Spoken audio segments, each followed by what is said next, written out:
The film opens with old drawings and paintings that reflect ancient folklore tales, setting the tone for what's to come.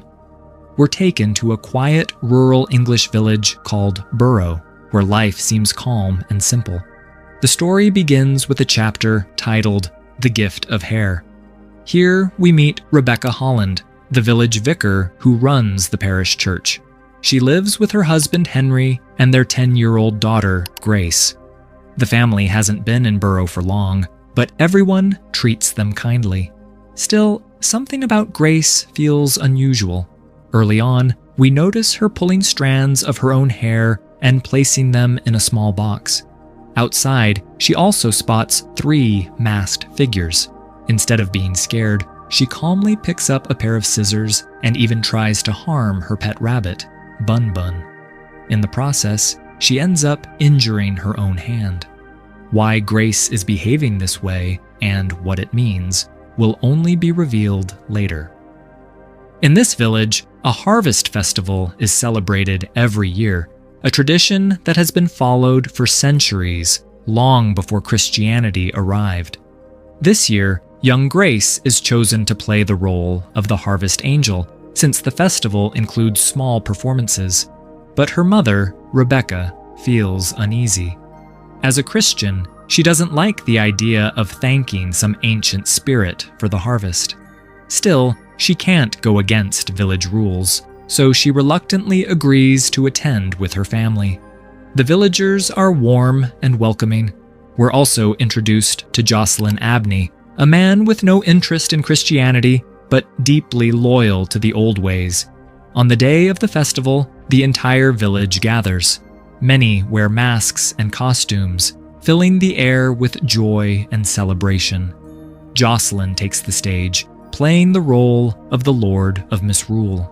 He asks the crowd to call upon a spirit named Gallogog, an ancient pagan figure tied to fertility and harvest. The villagers believe they must honor Gallogog to keep their land prosperous. For outsiders, it looks like nothing more than folklore brought to life. A performer, dressed as the spirit, entertains the crowd, and Rebecca realizes for the first time that this festival involves more than just fun. It carries traces of old demon-like legends. Still, the night is full of excitement, and the villagers continue their celebrations near the forest. The villagers dance and celebrate, but the story suddenly takes a darker turn. Rebecca can't find Grace. She asks another child, Bryony, if she has seen her. The girl is crying and keeps repeating strange words. Hair, blood, fire, sun. These will later become the titles of the story's 4 chapters. When Rebecca presses her for answers, Bryony finally says that Grace is gone. Terrified, Rebecca searches the forest and spots her daughter with someone. She runs after her, calling out for Grace to stop, but instead, Rebecca stumbles into a hollow path and is left shaken and confused. By the next morning, Grace has vanished. Police arrive to file a report, and the second chapter begins. The Gift of Blood. They ask Rebecca questions, but she feels no one is taking the disappearance seriously. When officers try to take some of Grace's belongings, Rebecca refuses to let them. Henry believes the police will find their daughter, but Rebecca senses something far worse, like Grace is in real danger. In her desperation, she prays to God. Later, lying on Grace's bed, she even sees a brief vision of her daughter. A search party heads into the woods and only finds a torn piece of Grace's dress. The discovery pushes Rebecca deeper into fear. Refusing to give up, she continues searching the surrounding areas on her own.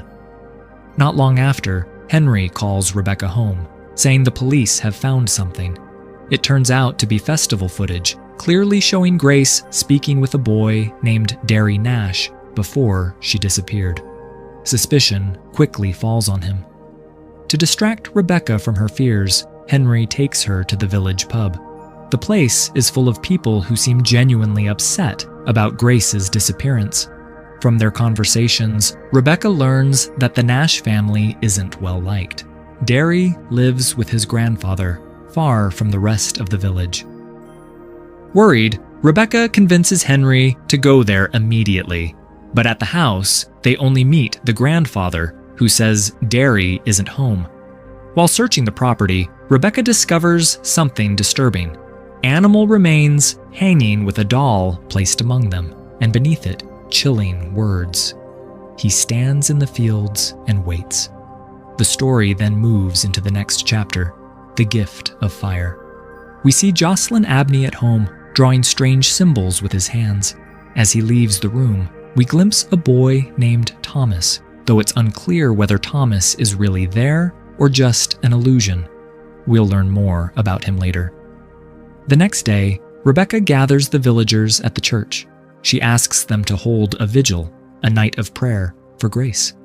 This gives her hope, as she believes a dream she had was a sign from God that Grace is still safe.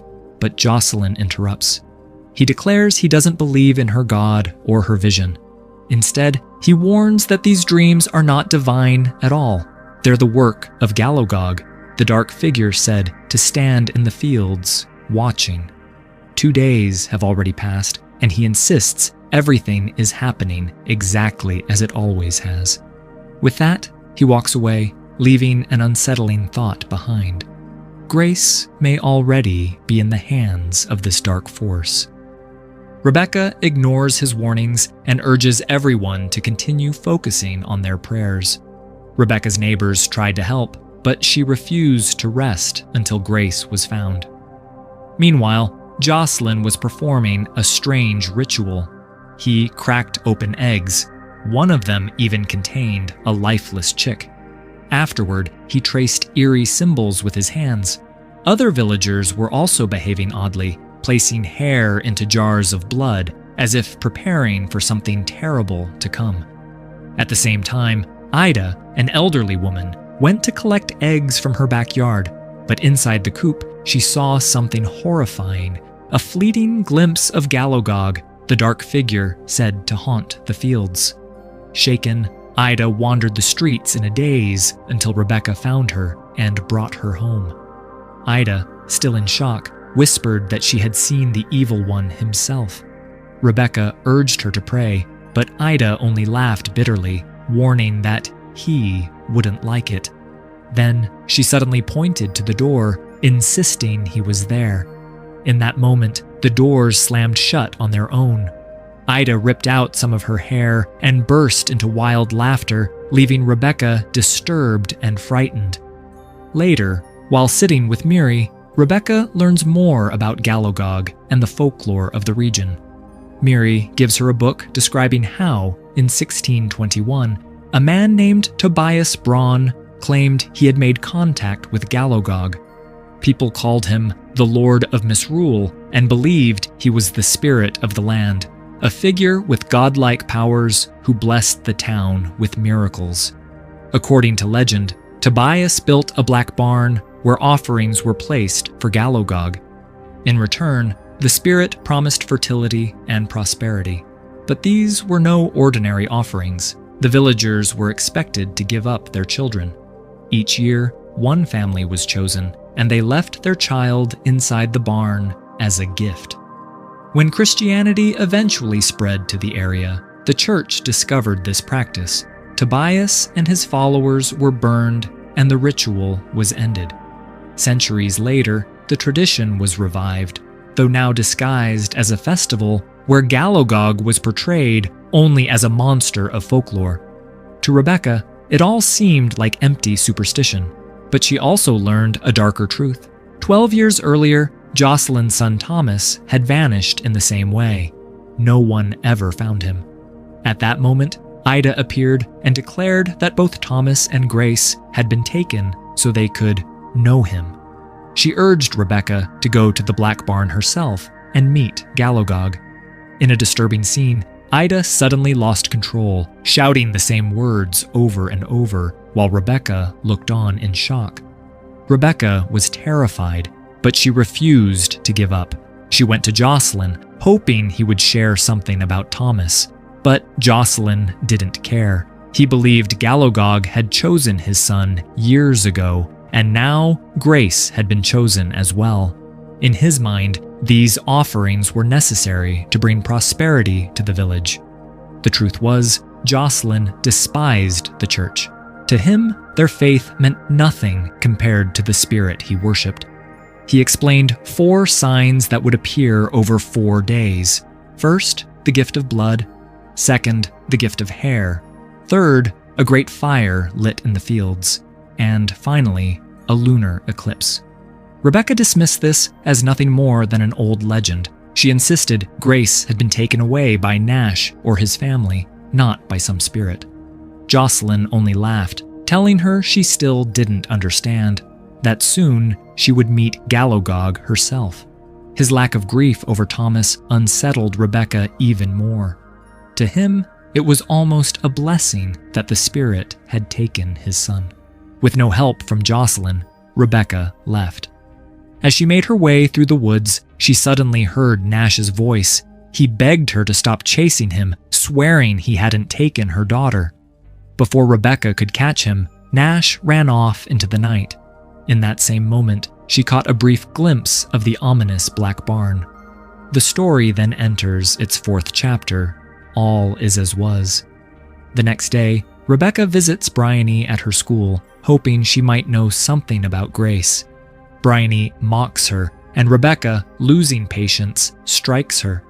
Later, when Rebecca shows her the bundle of hair, Bryony explains that it was made for their nature club, which meets in a secret room. She takes Rebecca there and reveals what they've been taught, that Gallogog demands offerings. Bryony insists Grace is lucky, chosen among them all, because this way Gallogog can draw Rebecca closer. Rebecca then learns that Jocelyn is the one teaching these children, filling their heads with folklore and strange songs.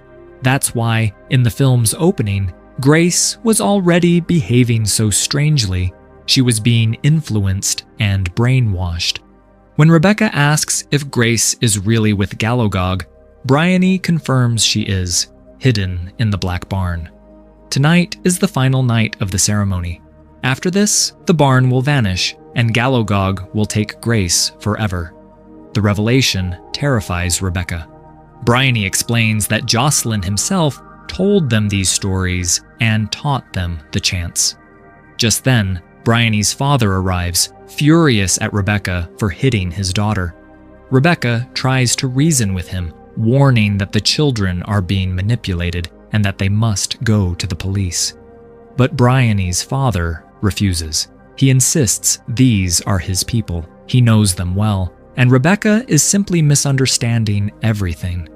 Rebecca finally realized the villagers were all working together. If she wanted to save her daughter, she would have to fight alone. She told Henry that the villagers knew exactly where Grace was and that even the police were covering for them.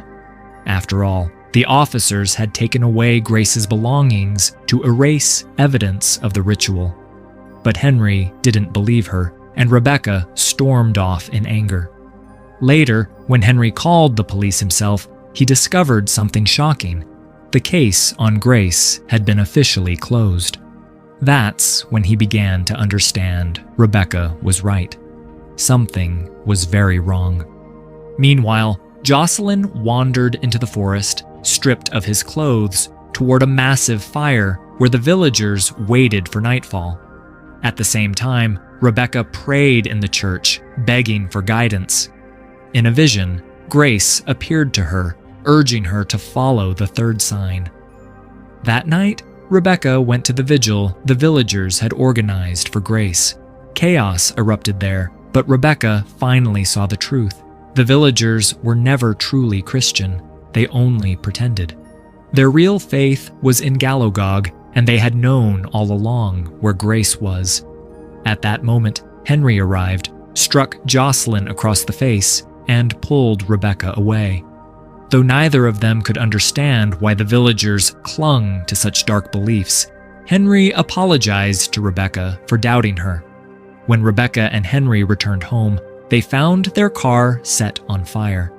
As they rushed outside, masked villagers grabbed Henry. In the chaos, Nash appeared and insisted once more that he hadn't taken Grace. She was with Gallogog. He told Rebecca that Grace was inside the Black Barn and that only she could enter, because Gallogog had chosen her. But before they could act, masked villagers captured them both.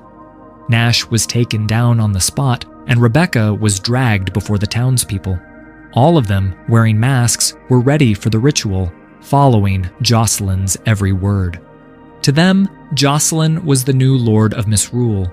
They trusted him because Gallogog had once taken his son, Thomas. Jocelyn's hatred for the church ran deep.